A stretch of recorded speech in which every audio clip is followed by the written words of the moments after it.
അല്ല, പാലക്കാട്ടെ ഉപതെരഞ്ഞെടുപ്പുമായിട്ട് അതിനെ കണക്ട് ചെയ്യേണ്ട കാര്യമില്ല. ഞാൻ ആ സമയത്ത് ചർച്ച ചെയ്യാതിരുന്നൊരു കാര്യമാണ്.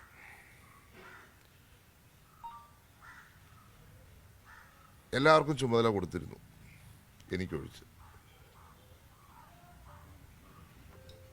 അതെന്താണ് എന്നെനിക്കറിയില്ല. അത് ഞാൻ കൂടുതൽ അതിലൊരു ചർച്ചയ്ക്ക് തയ്യാറല്ല. അതുകൊണ്ടാണ് പാർട്ടി വിളിക്കുമ്പോൾ പോകണം എന്നൊരു നിലപാടിലേക്ക് ഞാൻ പോയത്. ഞാൻ അതിനെക്കുറിച്ച് കൂടുതൽ കമൻറ്റ് ചെയ്യുന്നില്ല. Thank you. കോൺഗ്രസിൽ കാര്യങ്ങൾ അത്ര പന്തിയല്ല എന്ന് വിളിച്ചു പറയുകയാണ് ചാണ്ടി ഉമ്മൻ ചെയ്യുന്നത്. പരസ്യമായാണ് അദ്ദേഹം പറഞ്ഞത്, എന്നെ തഴയുകയാണ്, എനിക്ക് വേണ്ടത്ര പരിഗണന കിട്ടുന്നില്ല എന്ന്. പാലക്കാട് ബൈ ഇലക്ഷൻ ഘട്ടത്തിൽ എനിക്ക് ചുമതല തന്നിരുന്നില്ല, അതുകൊണ്ട് തന്നെയാണ് പാർട്ടി വിളിച്ചാൽ മാത്രം പാലക്കാട്ടേക്ക് പോകാൻ തീരുമാനിച്ചത് എന്നാണ് ചാണ്ടി ഉമ്മൻ പരസ്യമായി പറയുന്നത്. അതുമാത്രമല്ല, അദ്ദേഹം പറയുന്നു, കോൺഗ്രസിൽ കരുണാകര വിഭാഗത്തോടൊപ്പം നിൽക്കുന്നവർ, എ വിഭാഗത്തോടൊപ്പം നിൽക്കുന്നവർ എന്ന് വെച്ചാൽ തൻ്റെ പിതാവിനോടൊപ്പം നിൽക്കുന്നവർ പൂർണ്ണമായും തഴയപ്പെടുകയാണ് എന്ന്. യുവജന നേതാക്കൾക്ക് പരിഗണന കിട്ടുന്നില്ലേ എന്ന് ചോദിച്ചാൽ കിട്ടുന്നുണ്ട്. ആർക്കൊക്കെയാണത്? ഷാഫി പറമ്പിലിനും രാഹുൽ മാങ്കൂട്ടത്തിലും മാത്രം. രാഹുൽ മാങ്കൂട്ടത്തിലും ഷാഫി പറമ്പിലും വി.ഡി. സതീശനും അടങ്ങുന്ന സംഘമാണ് കോൺഗ്രസിനെ നിയന്ത്രിക്കുന്നത് എന്ന ആരോപണം നേരത്തെ തന്നെ ഉയർന്നു വന്നിരുന്നു. നേരത്തെ എന്ന് വെച്ചാൽ പാലക്കാട് ഇലക്ഷൻ നടക്കുന്ന ഘട്ടത്തിൽ. ആ ഘട്ടത്തിൽ യൂത്ത് കോൺഗ്രസ് നേതാക്കൾ ഷാഫി പറമ്പിലിന് എതിരെ, രാഹുൽ മാങ്കൂട്ടത്തിന് എതിരെ രംഗത്ത് വന്നതും അവർ പിന്നീട് കോൺഗ്രസ് വിട്ടതും നമ്മുടെ മുന്നിലുണ്ട്. അങ്ങനെ സംസ്ഥാന തലത്തിൽ തന്നെ ആ അതൃപ്തി ഉണ്ട്. അത് വിളിച്ചു പറയുകയാണ് ഇപ്പോൾ ചാണ്ടി ഉമ്മൻ ചെയ്തിരിക്കുന്നത്. അദ്ദേഹം അവിടെയും നിർത്തുന്നില്ല. അദ്ദേഹം പറയുന്നു, എന്തിനാണ് പുനഃസംഘടന? കെ സുധാകരനെ മാറ്റിയാൽ പ്രശ്നം മുഴുവൻ തീരുമോ? കെ സുധാകരനെ മാറ്റേണ്ട കാര്യമില്ല എന്ന് ഉറപ്പിച്ചു പറയുന്നു. അതൊരു വലിയ വിഭാഗത്തിന്റെ ശബ്ദമാണ്. എന്ന് വെച്ചാൽ കെ കരുണാകരൻ വിഭാഗത്തിന്റെ ശബ്ദമാണ്, എ വിഭാഗത്തിന്റെ ശബ്ദമാണ്. എ വിഭാഗവും കോൺഗ്രസിലെ ശക്തരായ എ വിഭാഗവും പഴയ ഐ ഗ്രൂപ്പും ഒന്നിച്ചു നിൽക്കുകയും അതിന് നേതൃസ്ഥാനത്തേക്ക് ചാണ്ടി ഉമ്മൻ വരികയും ചെയ്യുകയാണോ എന്ന ചോദ്യവും ഉയരുന്നുണ്ട്. അത് വി.ഡി. സതീശന് വലിയ ഭീഷണിയാണ്.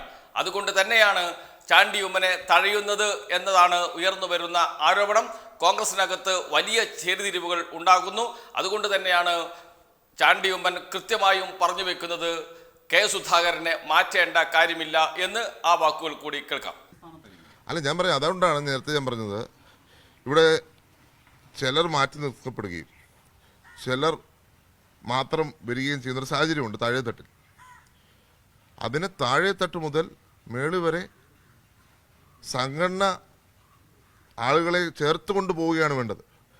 ഇവിടെ മാറ്റി നിർത്തുന്ന ഒരു സമീപനം അതുണ്ടാകുന്നു.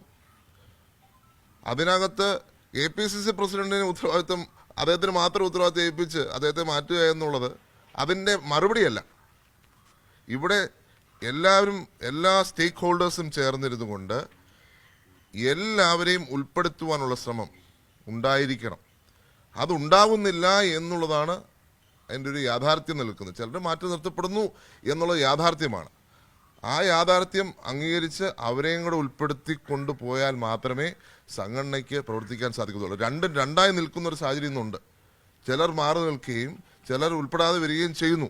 പക്ഷെ അതിന് KPCC പ്രസിഡന്റ് മാറ്റുന്നതാണോ അതിൻ്റെ മറുപടി? സംഘടനയെ അത് എന്ത് ചെയ്തും പുനഃസംഘടിപ്പിക്കുമ്പോൾ എല്ലാവരും ഉൾപ്പെടുത്തുകയാണ് അതിൻ്റെ മറുപടി. ആരൊക്കെയാണ് കോൺഗ്രസിൽ അതൃപ്തർ? അതും കൂടി പറയുന്നുണ്ട് ചാണ്ടി ഉമ്മൻ. അത് കരുണാകര വിഭാഗമാണ്, അത് എ ഗ്രൂപ്പാണ്. എ ഗ്രൂപ്പും കരുണാകര വിഭാഗവും ഒന്നിച്ചു നിന്നാൽ വി.ഡി. സതീശന്റെ ഇപ്പോഴത്തെ നീക്കങ്ങളെ തടയാൻ കഴിയും എന്ന സന്ദേശവും നൽകുന്നുണ്ട് ചാണ്ടി ഉമ്മന്റെ വാക്കുകൾ. മറ്റൊരു വിഷയം ചോദിക്കട്ടെ, ഈ പുനഃസംഘടനയിലുള്ളൊരു പ്രതീക്ഷ എങ്ങനെയാണ്? യുവാക്കൾക്കും ദളിതർക്കും അതോടൊപ്പം തന്നെ വനിതകൾക്കും ഉള്ളൊരു പ്രാതിനിധ്യമൊക്കെ രാഹുൽ ഗാന്ധി പറഞ്ഞതുപോലെ ലഭിക്കാനുള്ള സാധ്യതയുണ്ടോ? അല്ല, അത് തീർച്ചയായിട്ടും ഉണ്ടായേ പറ്റുള്ളൂ, അതിലൊരു സംശയമില്ല. മാത്രമല്ല, എന്നെ സംബന്ധിച്ച് കഴിഞ്ഞ കുറേ ദിവസങ്ങളായി പലരും എന്നെ വാട്സപ്പിലിടും, ബന്ധപ്പെട്ട്. ഞാനിവിടെ ഇല്ലായിരുന്നു, നമുക്കറിയാം, സർവ്വസമ്മേളനവുമായി ബന്ധപ്പെട്ട് റൂമിലായിരുന്ന സമയവും അതിനു മുമ്പൊക്കെ ആയിട്ട് പലരും എന്നെ ബന്ധപ്പെടുന്നുണ്ട്. ശ്രീ ലീഡർ കെ കരുണാകരൻ്റെയും അതുപോലെ തന്നെ എൻ്റെ പിതാവിനോടൊപ്പം ഒക്കെ പ്രവർത്തിച്ചവർ, അവർ പലരും തഴയപ്പെടുന്നു എന്നുള്ള രീതിയിൽ കമ്മ്യൂണിക്കേഷൻ വരികയും അതിലൊന്ന് അവരെല്ലാം ബുദ്ധിമുട്ട് രേഖപ്പെടുത്തുകയും ചെയ്യുന്ന സാഹചര്യമുണ്ട്. നമുക്ക് എല്ലാവരെയും ചേർത്ത് പിടിച്ചുകൊണ്ട് പോയേ മതിയാകത്തുള്ളൂ. നമുക്കറിയാം ശ്രീ കെ സുധാകരൻ്റെയും സതീഷിൻ്റെയൊക്കെ നേതൃത്വത്തിൽ ശക്തമായ രീതിയിൽ പാർട്ടി ഇവിടെ മുന്നോട്ട് പോയിക്കൊണ്ടിരിക്കുക. പക്ഷേ ആരെങ്കിലും മാറ്റി നിർത്തേണ്ട രീതിയുണ്ടോ? ആവശ്യമുണ്ടോ? എല്ലാവരെയും ചേർത്ത് പിടിച്ച് കൊണ്ടുപോയേ മതിയാകത്തുള്ളൂ. അത് ആരെങ്കിലും തഴയപ്പെടുന്ന രീതി ഉണ്ടാവുകയാണെങ്കിൽ അത് അംഗീകരിക്കാൻ സാധിക്കത്തില്ല. തീർച്ചയായിട്ടും വരുന്ന ദിവസങ്ങളിൽ ഞാൻ KPCCയുടെയും അതുപോലെ തന്നെ ദേശീയ നേതൃത്വത്തിൻ്റെയൊക്കെ വേണ്ടി വന്നാൽ ശ്രദ്ധപ്പെടുത്തും എന്ന് ആണ് എനിക്ക് ആ കാര്യത്തെ പറ്റി. കോൺഗ്രസിൽ പുനഃസംഘടനാ ചർച്ചകൾ നടന്നുകൊണ്ടിരിക്കുകയാണ്. 3 വിധത്തിൽ പുനഃസംഘടന നടത്തണം എന്നാണ് കോൺഗ്രസ് നേതൃത്വം ആഗ്രഹിക്കുന്നത്. അതിലേതെങ്കിലും ഒന്ന് തിരഞ്ഞെടുക്കും എന്നാണ് അറിയുന്നത്. അതിൽ ഒന്നാമത്തെ കാര്യം അടിമുതൽ മുടി വരെ KPCC പ്രസിഡന്റ് മുതൽ താഴോട്ട് മുഴുവൻ മാറണം എന്നാണ്. അത് പ്രായോഗികമാണോ എന്ന ചോദ്യം അപ്പോൾ തന്നെ ഉയരുന്നുണ്ട്.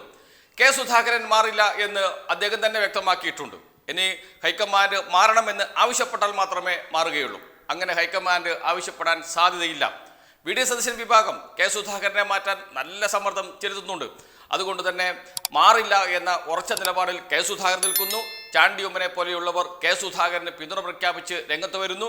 A ഗ്രൂപ്പും I ഗ്രൂപ്പും കെ സുധാകരന് പിന്തുണ നൽകുന്നു. അങ്ങനെ കേരളത്തിൽ കോൺഗ്രസിൽ വലിയ ചെരിതിരിവ് രൂപപ്പെടുന്നു. ഒന്ന് VD സതീശൻ വിഭാഗവും മറ്റൊന്ന് മറ്റു ഗ്രൂപ്പുകളും എന്ന രീതിയിലേക്ക് കാര്യങ്ങൾ വരുന്നു. ആരെയാണ് ഹൈക്കമാൻഡ് തുണയ്ക്കുക എന്നതാണ് അറിയാനുള്ളത്. മറ്റൊരു പ്രധാനപ്പെട്ട പുനഃസംഘടന കെ സുധാകരൻ മാറേണ്ട, KPCCയിൽ ഉള്ള ഒഴിവുകൾ നികത്തുക. അതിനുശേഷം DCC തലത്തിൽ വേണമെങ്കിൽ പുനഃസംഘടന നടത്താം. ആവശ്യമുള്ളിടത്ത് മാത്രം മാറ്റങ്ങൾ വരുത്താം. ഇതാണ് രണ്ടാമത്തെ ധാരണ. മൂന്നാമത് മുന്നോട്ട് വയ്ക്കുന്നത് താഴെത്തട്ടിൽ മാത്രം പുനഃസംഘടന നടത്തിയാൽ മതി. യൂണിറ്റ് തലങ്ങളിൽ, ബ്ലോക്ക്, മണ്ഡലം തലത്തിൽ മാത്രം മാറ്റങ്ങൾ വരുത്തിയാൽ മതി. അതിന് മുകളിലേക്ക് മാറ്റങ്ങൾ വേണ്ട. അത്യാവശ്യം DCC പ്രസിഡന്റുമാർ മാറണമെന്ന് ആഗ്രഹിക്കുന്നുണ്ടെങ്കിൽ അവരെ മാറ്റുക എന്ന രീതിയിലാണ് ചർച്ചകൾ നടക്കുന്നത്. ഈ 3 എണ്ണത്തിൽ ഒന്ന് സെലക്ട് ചെയ്യാൻ, തിരഞ്ഞെടുക്കാൻ ഹൈക്കമാൻഡ് തീരുമാനിച്ചാൽ അത് കോൺഗ്രസിൽ എന്തൊക്കെ ചലനങ്ങൾ സൃഷ്ടിക്കും എന്നതാണ് ഇനി അറിയാനുള്ളത്. ഏതായാലും ഒരു കാര്യം ഉറപ്പിച്ചു പറയാം, കെ സുധാകരന് കോൺഗ്രസിൽ പിന്തുണ വർദ്ധിച്ചു വരുന്നു. യുവജന നേതാക്കൾ അസംതൃപ്തരാണ്. ആ അസംതൃപ്തി ചാണ്ടി ഉമ്മൻ വിളിച്ചു പറഞ്ഞിരിക്കുന്നു. VD സതീശൻ, രാഹുൽ മാങ്കൂട്ടത്തിൽ, ഷാഫി പറമ്പിൽ തുടങ്ങിയവരാണ് കോൺഗ്രസിനെ നിയന്ത്രിക്കുന്നത്. അതിനെതിരെ വലിയ പ്രതിഷേധം അല്ലെങ്കിൽ പ്രതികരണങ്ങൾ കോൺഗ്രസിനകത്ത് തന്നെ ഉണ്ടാകുന്നുണ്ട്. അതിതാ മെല്ലെ പുറത്തേക്ക് വരുന്നു. ചാണ്ടി ഉമ്മന്റെ വാക്കുകൾ അത് സാക്ഷ്യപ്പെടുത്തുകയും ചെയ്യുന്നു.